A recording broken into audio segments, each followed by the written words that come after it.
DGISPR lieutenant general Ahmad शरीफ चौधरी ने कहा है कि सोचे समझे मंसूबे के तहत दहशतगर्दों और उनके सहूलतकारों को स्पेस दी गई। खैबर पख्तूनख्वा में जो दहशतगर्दी है उसके पीछे सियासी और मुजरिमाना गठजोड़ है। DGISPR ने कहा कि अब स्टेटस को नहीं चलेगा।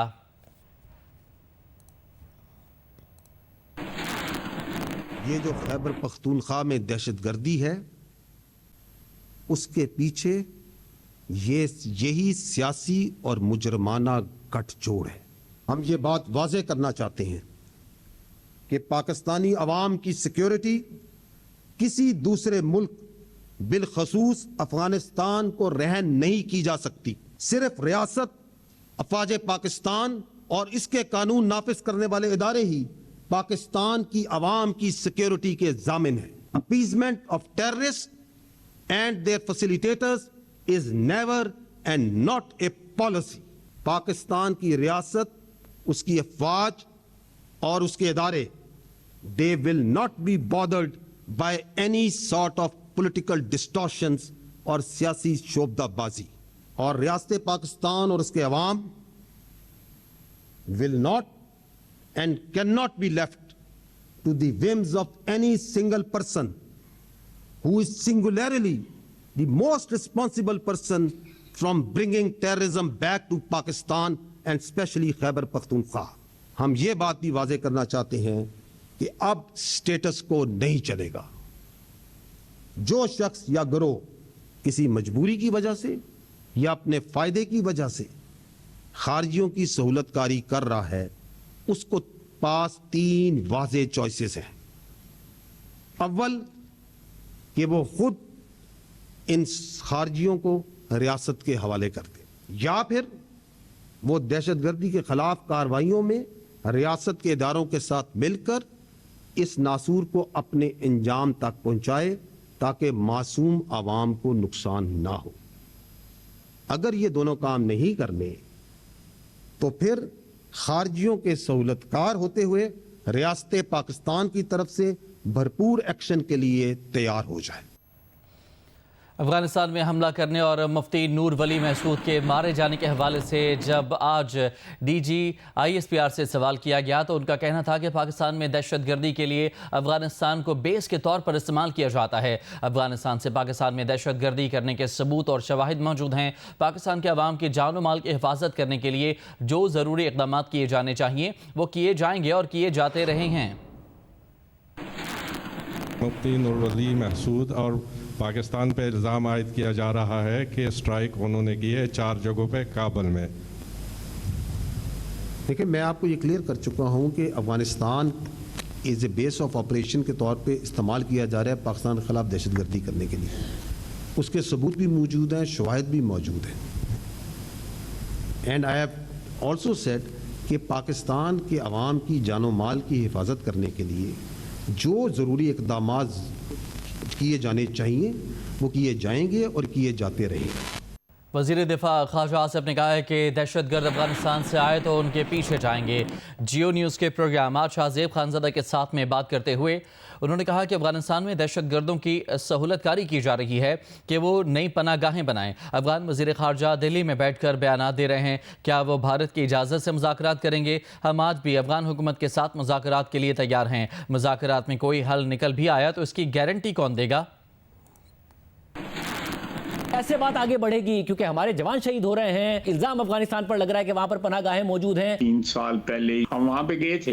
एक तजवीज आई उनकी तरफ से कि जी इनको किसी वेस्टर्न प्रोविंस में हम सेटल कर देते हैं, आप 10 बिलियन के करीब दे दें। हमें खदशा था कि ये पैसे भी ले लेंगे और ये फिर वापस आ जाएंगे। इसकी कोई गारंटी नहीं हमें मिलती थी, इसलिए वो प्रपोजल जो है वो टेक ऑफ ना कर सका। डायलॉग के लिए हम हाजिर हैं। अगर सोल्यूशन जो है ढूंढा जाता है, काबुल गवर्नमेंट जो है उसकी गारंटी देने को तैयार नहीं है। ये सारी कार्रवाइयां जो है भारत की ईमा के ऊपर जो है अफगानिस्तान के सॉइल से की जा रही हैं। उनके सहूलतकार जो हैं वो भारतीय हैं। सरजमीन जो है अफगानिस्तान की भारत जो है अपनी शिकस्त की जो हिफाजत मटाने के लिए जो है वहां से इस्तेमाल कर रहा है। अफगान तालिबान, तहरीक तालिबान ये एक हैं इसलिए इनके खिलाफ कार्रवाई नहीं कर रहे या मजबूर हैं? ये मजबूर नहीं है, ये एक हैं। अगर कोई कहे कि तालिबान जिनके हाथ हमारे बच्चों के खून से रंगे हुए हैं उनसे कोई मुज़ाकरात करें, we'll set settle the score with them.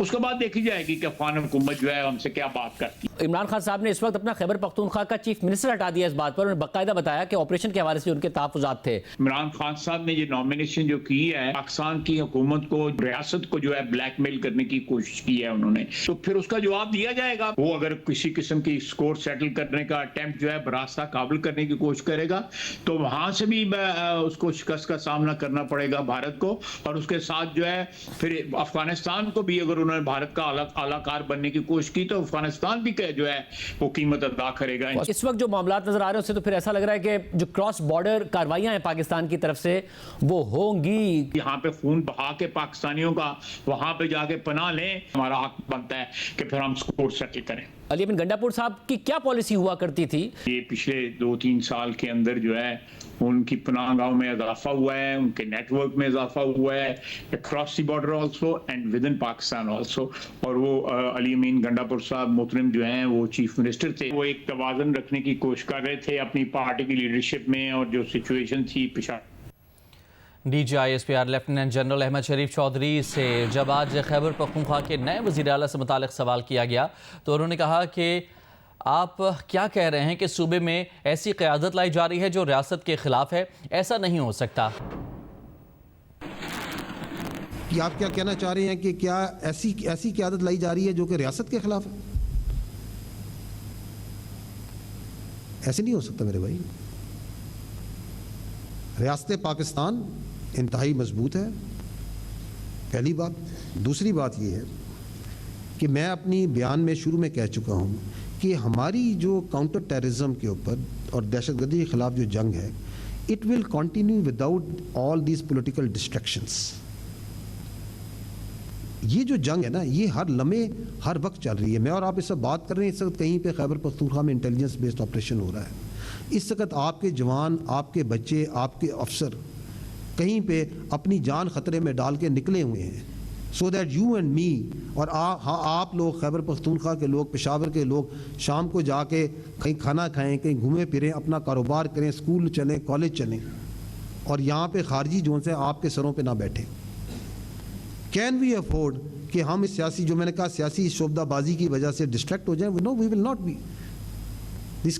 This is a battle of our survival, of your survival. Khyber Pakhtunkhwa के वज़ीर आला अली अमीन गंडापुर अपने आबाई इलाके डेरा इस्माइल खान चले गए हैं. उनकी गैर मौजूदगी में नामजद वज़ीर आला सुहेल अफरीदी मुतहर्रिक हो गए हैं. वज़ीर आला बनने से कबल ही वज़ीर आला खैबर पख्तूनख्वा के स्टाफ ने सुहेल अफरीदी को रिपोर्ट करना शुरू कर दिया है. मज़ीद तफसीलात के लिए हम रब्ता किया है. नुमाइंदा जियो न्यूज़ अबू बकर सदीक हमारे साथ मौजूद हैं. अबू बकर, बताइएगा क्या कानूनी तौर पर ऐसा दुरुस्त है सुहेल अफरीदी अभी वज़ीर आला नहीं बने, इससे पहले सरकारी एहलकार उन्हें कैसे रिपोर्ट कर सकते हैं?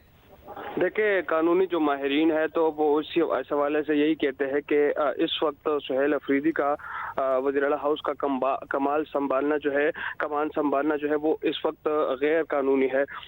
हमारी जो CM हाउस ज़राए है उनसे बात हुई है तो उन्होंने बताया है कि नामजद वज़ीर आला जो है वो सुहेल अफरीदी जो है वो मुतहर्रिक हो गए हैं, और CM स्टाफ के जो अहलकार है तो वो नामजद जो वज़ीर आला है उनकी मावनत जो है वो करने लगे हैं. और इस तरह ज़राए का ये भी बताना है कि वज़ीर आला की जो 2 गाड़ियाँ होती है तो वो भी सुहेल अफरीदी जो है वो इस्तेमाल करने लगे हैं. इसी तरह गुज़िश्ता 2 दिनों से जो है सुहेल अफरीदी वज़ीर आला हाउस में ही मौजूद है, चूँकि वज़ीर आला खैबर पख्तूनख्वा अली अमीन गंडापुर आज सुबह ही अपने आबाई गाँव DI खान रवाना हो गए. और तो उसके बाद जो है गुज़िश्ता रात से ही बाकायदा तौर पर जो वज़ीर आला के तर्जुमान है उन्होंने एक वीडियो जो है वो जारी की थी, जिसमें उन्होंने बताया था कि वज़ीर आला खैबर पख्तूनख्वा अली अमीन गंडापुर ने जो है वो अपनी जो गाड़ियाँ थी उनकी वो सुहेल अफरीदी को जो है वो हवाले कर दिया है. इस हवाले से हमने बाज़ाब्ता तौर पर तर्जुमान जो वज़ीर आला खैबर पख्तूनख्वा के तर्जुमान है फराज मुगल, उनसे भी हमने बात करने की कोशिश की है, और मुशीर इत्तलात बैरिस्टर सैफ से भी हमने बात करने की कोशिश की है. तो उन्होंने जो है इस मामले पर मौक़िफ़ देने से गुरेज किया है. तमाम कानूनी माहिरीन इस हवाले से ये कहते हैं कि सुहेल अफरीदी की जानिब से सरकारी प्रोटोकॉल और वज़ीर आला हाउस का स्टाफ जो है वो इस्तेमाल करना इस वक्त जो है वो गैर कानूनी है, चूँकि अभी बानी PTI की जानिब से उन्हें नामजद किया गया है. बाज़ाब्ता तौर पर अभी वो वज़ीर आला बने नहीं है, लेकिन उसके बावजूद जो है वो वज़ीर आला हाउस में मौजूद है. और جو سرکاری وسائل ہے اس کا استعمال ان کی جانب سے کیا جا رہا ہے، تو اس وقت جو ہے یہ غیر قانونی ہے۔ وزیر اعلیٰ خیبر پختونخوا علی امین گنڈاپور جو ہے وہ اس وقت ضیاء خان میں ہے، اپنے آبائی علاقے میں ہے، تاہم سہیل افریدی جو ہے انہوں نے باضابطہ طور پر سی ایم ہاؤس پشاور کا چارج جو ہے وہ بہت شکریہ آپ سنبھال لیا کا ہے۔ تمام تر تفصیلات کے لیے ابو بکر۔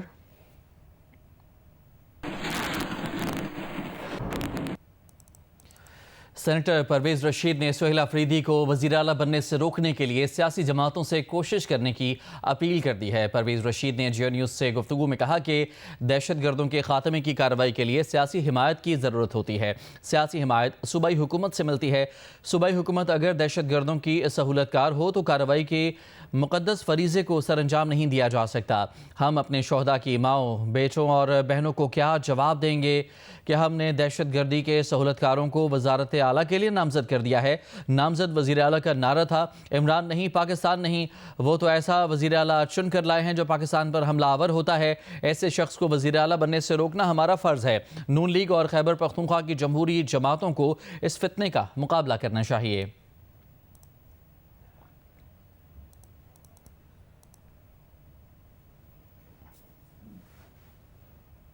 توشہ خانہ 2 کیس میں بانی پی ٹی آئی اور بشرا بی بی کی جانب سے عدالت میں جمع کرائے گئے 342 کے بیانات کی تفصیلات سامنے آ گئیں۔ شبیر ڈار کی رپورٹ۔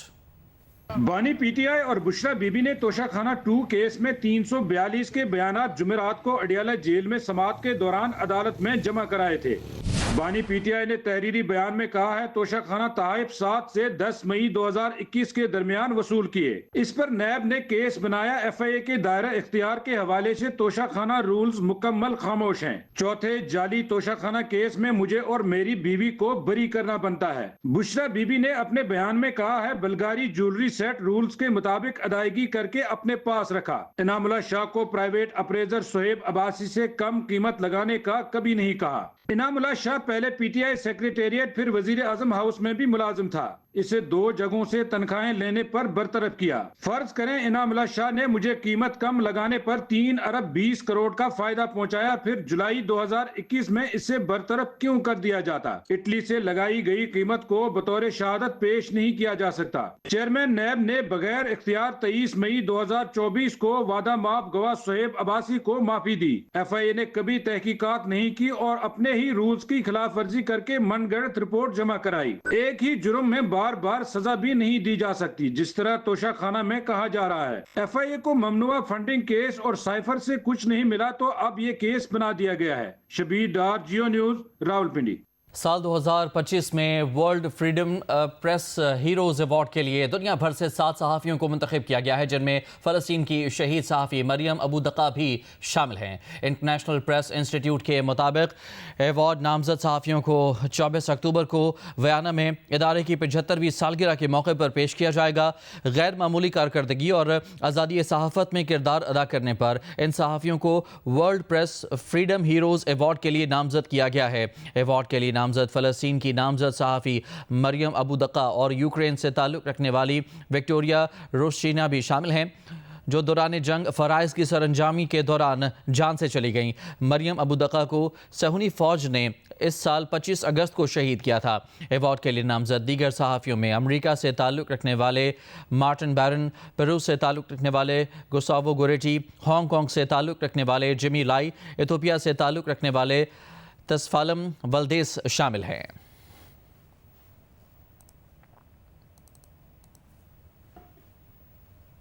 امریکی صدر ڈونلڈ ٹرمپ اگلے ہفتے دورہ مصر کے دوران غزہ پر سربراہی اجلاس کے لیے عالمی رہنماؤں کو بلانے کا ارادہ رکھتے ہیں۔ امریکی خبر رساں ایجنسی ایکسکیوز نیوز کے مطابق اس اجلاس میں پاکستان، سعودی عرب، ترکی، انڈونیشیا، قطر، جرمنی، فرانس، برطانیہ اور اٹلی کے وفود کی شرکت بھی متوقع ہے۔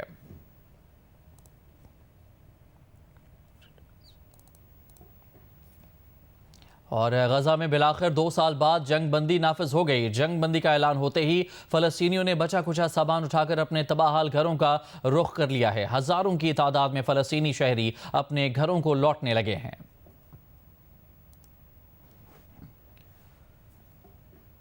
تھر پارکر کے شہر اسلام کوٹ میں حالیہ بارشوں کے بعد ڈینگی وائرس میں روز بروز اضافہ ہوتا جا رہا ہے۔ ستمبر سے اب تک ڈینگی کے 321 کیسز رپورٹ ہو چکے ہیں۔ نجی اسپتالوں میں زیر علاج مریضوں کی تعداد اس کے علاوہ ہے۔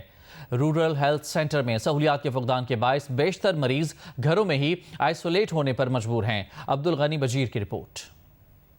ضلع تھر پارکر کے شہر اسلام کوٹ میں ڈینگی وائرس کے مریضوں کی تعداد میں تیزی سے اضافہ ہو رہا ہے۔ سرکاری اور نجی اسپتال مریضوں سے بھر گئے۔ متاثرہ مریضوں کے لواحقین کا کہنا ہے کہ ڈینگی سے بچاؤ کے مؤثر اقدامات نہ ہونے کے باعث وائرس شدت اختیار کر گیا ہے، جبکہ علاج کی ناکافی سہولیات کے باعث انہیں شدید پریشانی کا سامنا ہے۔ وارڈ نمبر 3 میگوڑ مولا، اس کا میں رہواسی ہوں۔ 20 سے زیادہ پیشنٹ ڈینگی کے تھے، 6، 7، 8 پیشنٹ کو ریفر کیا حیدرآباد۔ رورل ہیلتھ سینٹر انسیمے کے مطابق گزشتہ 1.5 ماہ کے دوران مجموعی طور پر 310 مثبت کیسز رپورٹ ہو چکے ہیں، جبکہ نجی کلینکس میں آنے والے مریضوں کی تعداد الگ ہے۔ سچویشن اسلام کوٹ کی بہت ہی نازک ہے، کیونکہ اسپریڈنگ جو کیس ہیں وہ اور زیادہ بڑھ رہے ہیں، کیونکہ ڈیلی کے کیسز 14 سے 15 پازیٹیو آ رہے ہیں۔ ابھی جو تعداد ہے ہمارے پاس صرف RSC اسلام کوٹ کا ڈائگنوسٹک ہے وہ 310 پہ پہنچ گیا ہے پازیٹیو کیسز۔ اس کے علاوہ پرائیویٹ لیبس کا ڈفرینٹ ہے۔ شہریوں کا کہنا ہے کہ رورل ہیلتھ سینٹر اسلام کوٹ میں آئسولیشن وارڈز میں اضافے سمیت شہر بھر میں مچھر مار اسپرے کروایا جائے تاکہ مزید ڈینگی کے پھیلاؤ کو روکا جا سکے۔ کیمرامین سجاول بجیر کے ساتھ عبدالغنی بجیر، جیو نیوز، اسلام کوٹ، تھر پارکر۔ ممتاز عالم، مترجم، ماہر لغات اور شاعر شان الحق حقی کی آج 20ویں برسی منائی جا رہی ہے۔ اردو زبان اور ادب کے اس کہنہ مشق محقق نے اپنے قلم سے ایسی خدمات انجام دی جو ہمیشہ یاد رکھی جائیں گی۔ آکسفورڈ انگلش اردو ڈکشنری کے مترجم اور لغات تلفظ جیسے شاہکار کے خالق شان الحق حقی نے اردو زبان کو ایک نئی جہت عطا کی۔ دیکھیے ولید احمد کی یہ رپورٹ۔ وہ نام جس نے اردو ادب، تحقیق اور زبان کی خدمت کو اپنی زندگی کا مقصد بنا لیا۔ وہ 15 ستمبر 1917 کو دہلی میں پیدا ہوئے، علی گڑھ مسلم یونیورسٹی اور سینٹ اسٹیفنز کالج دہلی سے تعلیم حاصل کی۔ وہ نہ صرف محقق اور مترجم تھے بلکہ نقاد، شاعر اور ماہر لسانیات کے طور پر بھی اپنی مثال آپ تھے۔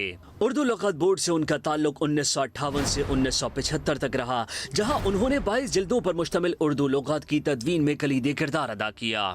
شان الحق حقی نے اردو کے تلفظ کے معیار کے لیے فرہنگ تلفظ تیار کی، جبکہ آکسفورڈ انگلش اردو ڈکشنری کے ذریعے انگریزی اور اردو کے درمیان ایک مضبوط علمی رشتہ قائم کیا۔ شاعری میں بھی وہ منفرد اسلوب کے حامل تھے۔ ان کے شعری مجموعے تارے پیراہن، حرف دل رس اور دل کی زبان نے انہیں ایک سنجیدہ شاعر کے طور پر متعارف کرایا۔ ان کی تصانیف میں نقطہ راز، انتخاب ظفر، پھول کھلے ہیں رنگ برنگے اور تراجم میں ناول شین کا ترجمہ انجان راہی شامل ہیں۔ شان الحق حقی نے 20 سے زائد کتابیں لکھی، جن میں تنقید، شاعری، تراجم اور لسانیات پر مبنی بیش بہا علمی ذخیرہ شامل ہے۔ ان کی علمی اور ادبی خدمات کے اطراف میں حکومت پاکستان نے انہیں ستارہ امتیاز سے نوازا۔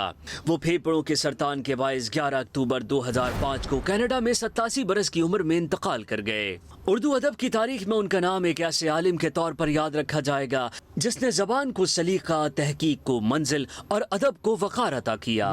ولید احمد، جیو نیوز، کراچی۔ اور اب کھیلوں کی دنیا سے خبر ہے۔ پاکستان اور جنوبی افریقہ کی کرکٹ ٹیموں کی دوسرے روز بھی قذافی اسٹیڈیم میں پہلے ٹیسٹ کے لیے تیاریاں جاری ہیں۔ کھلاڑیوں نے دوپہر کے وقت ٹریننگ میں حصہ لیا۔ قذافی اسٹیڈیم میں پاکستان اور جنوبی افریقہ کی ٹیموں کی ٹیسٹ سیریز کے لیے تیاریاں جاری ہیں۔ دونوں ٹیموں نے دوسرے روز دوپہر میں ٹریننگ میں شرکت کی۔ 3 گھنٹے تک جاری رہنے والی پریکٹس میں دونوں ٹیموں کے کھلاڑیوں نے بھرپور مشقیں کی۔ شاہین آفریدی، حسن علی اور خرم شہزاد نے اسکوائر کی پریکٹس پچ پر بیٹرز کا خوب امتحان لیا۔ بابر اعظم، شان مسعود اور عبداللہ شفیق نے فاسٹ بالر کے ساتھ ساتھ اسپن بالرز کے خلاف بھرپور پریکٹس کی۔ کوچز نے بیٹنگ کے علاوہ کھلاڑیوں کو فیلڈنگ کی بھی ٹریننگ کرائی۔ دوسری جانب جنوبی افریقی ٹیم نے بھی خوب مشقیں کی۔ ان کے فاسٹ بالر نے بھی اسکوائر کے پچ پر پریکٹس کی۔ پاکستان اور جنوبی افریقہ کی ٹیمیں ہفتے کو صبح کے سیشن میں ٹریننگ کریں گی۔ دونوں ٹیموں کے درمیان 2 ٹیسٹ میچز کی سیریز کا پہلا میچ 12 اکتوبر کو قذافی اسٹیڈیم میں شروع ہوگا۔ پاکستان کرکٹ ٹیم کے بولنگ کوچ ایشلے نوفکے بھی قذافی اسٹیڈیم لاہور میں پاکستان کرکٹ ٹیم کی پریکٹس کے موقع پر موجود رہے۔ ان کے صاحبزادے نے نیٹس پر پاکستان کے بیٹرز کو بولنگ بھی کرائی۔ बॉलिंग कोच एक्सले नोफ्के के बेटे फास्ट बॉलर विल नोफ्के भी पाकिस्तान क्रिकेट टीम के ट्रेनिंग सेशन में पहुंच गए। उन्होंने दूसरे नेट बॉलर के साथ पाकिस्तान के बैटर्स को बॉलिंग कराई। विल नोफ्के इन दिनों पाकिस्तान आए हुए हैं। वो अपने वालिद के साथ पाकिस्तान स्क्वाड से पहले कज़ाफी स्टेडियम पहुंच गए थे और उन्होंने नेट पर बॉलिंग की। फिर पाकिस्तान की ट्रेनिंग के दौरान बाबर आजम, इमामुल हक और सलमान अली आगा समेत पाकिस्तानी बैटर्स को भरपूर बॉलिंग कराई। इस दौरान एक्सले नोफ्के ने अपने साहबजादे को टिप्स भी दी।